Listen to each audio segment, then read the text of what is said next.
always had, if the dream is big enough, it don't make a difference for what you say at state conservation, because you won't always be in that position. Moving forward 20 years, I was working in Northwest Alabama. I got a phone call, said, would you like to come to Auburn and work in the state office as the outreach coordinator for the agency? I said, well, yeah, I'll be there in the morning. And so, with that dream coming true, what I decided to do is, okay, this is my opportunity to be at the table to talk about a program that is ministered by this agency that don't fit small, social disadvantaged, limited resource, indigenous people, or whatever, because it just doesn't fit the big commercial farm that I trained on in North Alabama and some other places. So the question became then, so what to do? Well, my thing was, if I'm a 10-acre farmer and another person is a 1,000-acre farmer, well, I can't compete with that situation there. So the question was, what do you need to do? Well, my thing is, let's let the 10-acre farmers compete against each other and not against the large farmers. And if you go and look on the natural resource conservation books nationwide now, there's a limited resource book, there's a social disadvantage book, you know, and to make a long story short, in Alabama they said, well, we don't believe that'll work. And you got 2 weeks to make it work. And so they were saying, well, how much of the allocation do you need? I said, well, I need, if you, at that time they was getting a $15 million allocation. I said, I want, if you allow me to have $1 million in that fund, I prove to you that we can get more participation by limited resource folks. And they laughed at me. And when the 2 weeks was over, they tallied the application. We had $2.5 million worth of application across the state. So we have not because we ask not sometimes. So my thing was, as we move forward, as farmers and what have you, let's ask for what we need. Let's petition the system to change it. If it won't work at the local level, try the state level, and then the national level. But somebody has to speak up and identify what the needs are. Let's challenge that. Last thing I say along those lines is, if McGuire, you help me if I go wrong on this, but there was some strike force funds that trickled down from DC to the states to be able to address, limited resource in counties across the nation. And the question was, we was in DC, we was asking, okay, what does that mean? They said, well, we send extra money to these counties to address things that are needed. And McGuire and I, we were sitting around the table, we said, okay, now where the money, where the pocketbook on this?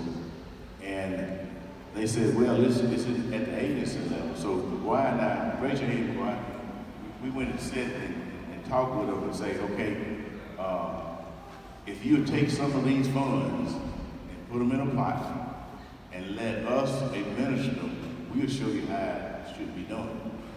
So 3 years ago, we had that set up in Alabama. And we piloted that with grazing systems. We piloted it with irrigation, micro-irrigation systems. We piloted that with woodland grazing. And so we got some things on the books now that would fit the needs of the farmers that we're working with because we can identify them. And the other thing is when we go out and work with farmers, We don't work with farmers by things that we have not done on our farm. If we talk to you about raising goats, then we'll raise goats. If we talk to you about high tunnels, then we got 4 of them that we're managing now. So the thing about it is, I identify with what I have put my hands on. I can tell if you have never put your hands on it.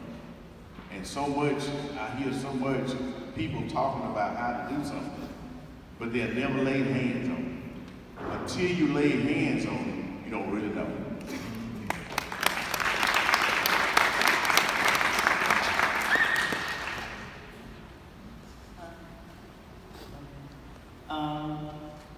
Concur. You really have to be able to know for yourself before you can really speak a lot about a certain experience. And my experience again is from my aunt, Mahalah, which was I guess if she was around today, she'd probably be the farmer of the century because she grew so much and did so much, even with building. We learned how to use the hammer, the nails, how to saw, how to measure and fix things. And this carried a tremendous encouragement for me to learn, really want to learn how to build my own house. I'm so wanting to learn to do that. And I figured it out through a lot of YouTube videos. I've been watching women all around the world building these nice structures with bamboo and other things, and I was like, well, I got trees, I got some old plants. So my, when I talked about, my identity is that I would really like to build an eco-friendly house on the farm and make it a place where people come and learn how to build a house out of cob, straw bale, sandbag houses, and all that. So this ain't got nothing to do with the question, but if any of y'all out there know how to build any of that, I got some land over there. It's already cleared, like 2 acres, and if you want to come and practice, you can come and practice at Mahalah farm how to build these eco-friendly houses. And that has, when Andrew was talking about the no windows and no electricity and all that, I just happened to raise 7 of my 9 children off the grid purpose.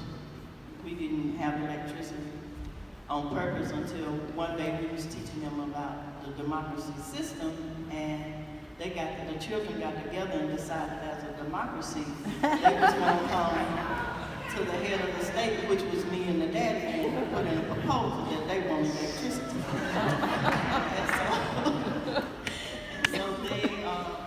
They said, okay, everybody in favor of electricity, raise your hand. Well, there were 6 of them.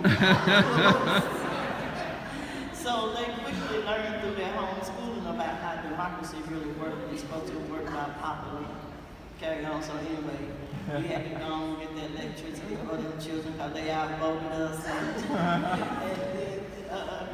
So that carried me on to now, because I still would like to build off of the grid.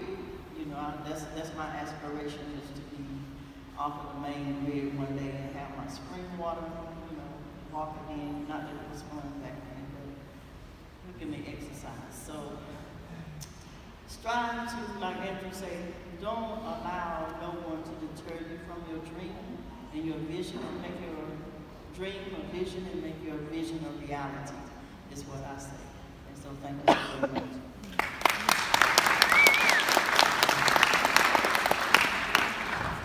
One set of my grandparents lived on the grid. I don't think they really wanted to, they just couldn't do it at the time.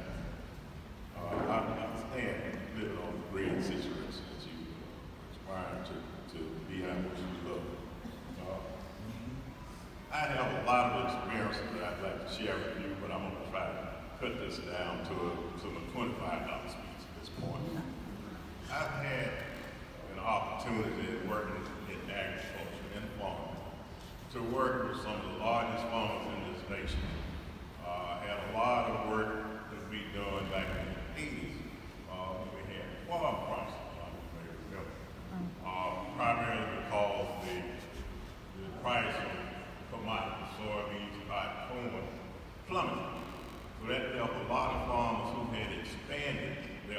corporations to be able to produce those products in a financial bind. A lot of them are using their farm. We had spent, and I'm saying I had a chance, at that time I was working for the Federation of Southern Cooperatives. We worked all over the South, all 17 southern states. We worked basically with African American farmers, Hispanic farmers in South Texas, Native American farmers in Alabama, Oklahoma, Texas. And I also worked with whites, especially in the Corn Belt, as well as in the Appalachians. So we had the whole gamut. So I've seen everything from a 10,000 acre cattle ranch to a 2-3 acre vegetable farming operation. So it's been a lot of, and to be perfectly honest, both of those sets of farmers have basically the same problem. It's control over their product, access to capital, and the ability to get their product to market. So if those are the products, those are the farm facts, problems that those of us who work trying to assist farmers and producers, not only in this country but around the world, are going to run into basically those same kind of problems. So we're going to end now. There is a final question that I feel like they've already answered about future farmers and what type of information that you can pass on to the next generation. But we have a guest up here. If you have some words to say, yeah. I want to say that as an elder, we need to figure out how to pass the torch. And I asked McGuire to come, and I asked him to take the cap off. Because he's ready to speak. He may take it out. What do you call that cap? A bean? Yeah. Take the bean out. But anyway, I've been struggling with how do we keep this work going. And he is a live example of how you keep it going. And in his own words, I want him to talk about his experience as trying to stay away from the torch and trying to accept the torch. Good morning.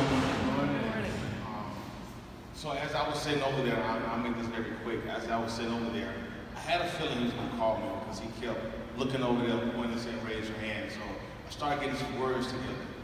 And as I got here, he tells me to do something totally different than what I had prepared. So I've been sitting for 5 minutes, and to be honest, in order to make anything work, you just have to tell the truth and give the raw truth.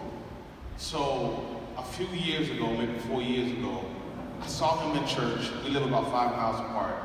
And he says, hey man, I need you to help me with what I'm doing. And I knew what he did. He was in agriculture. I looked at him in the back of my mind, I said, man, you're crazy. You know, growing up, I grew up, my grandparents, my mom, everybody had a farm. We had to go do the peas things. I got bit by ants. I saw snakes. I hated it. I hated it. And so I said, I don't have anything to do with that. And so about a couple months later, he said, look, man, I need some help. And so I talked to my mom, and I like my mom. We get along very well. She said, you can listen to him. So I went back, I said, you know what, let me give it a try. So I went out one day and I was out with the dirt, and I got a chance to smell the dirt after the rain. And then I got on the tractor and I said, man, I actually like this.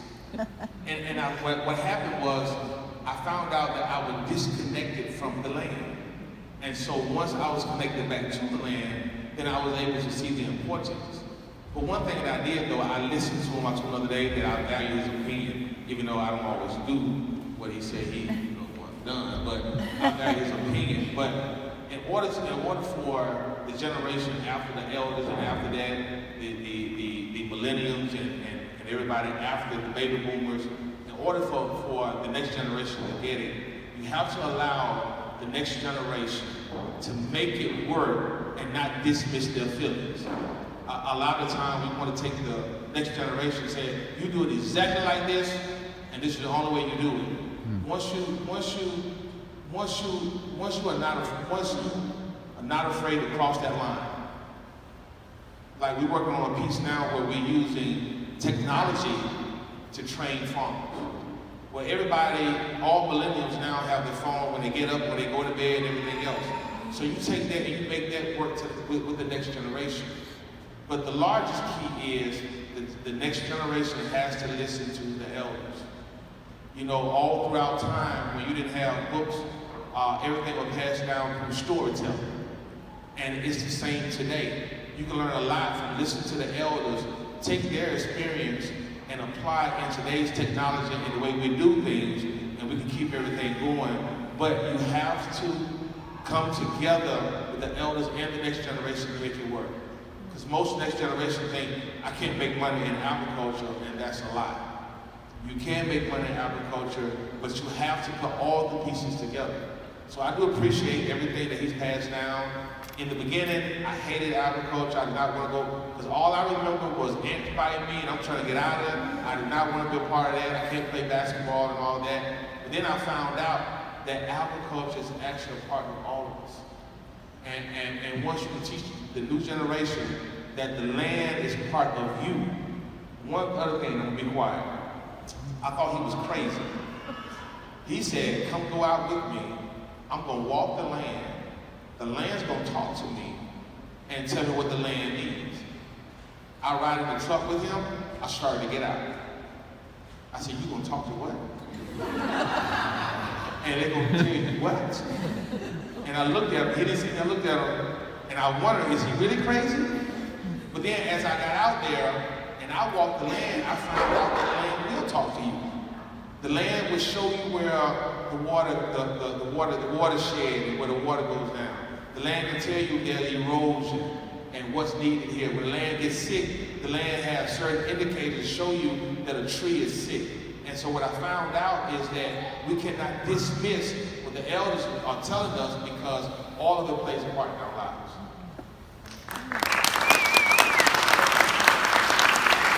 I feel like I can sit up here all day. This is my favorite thing, to listen to the elders.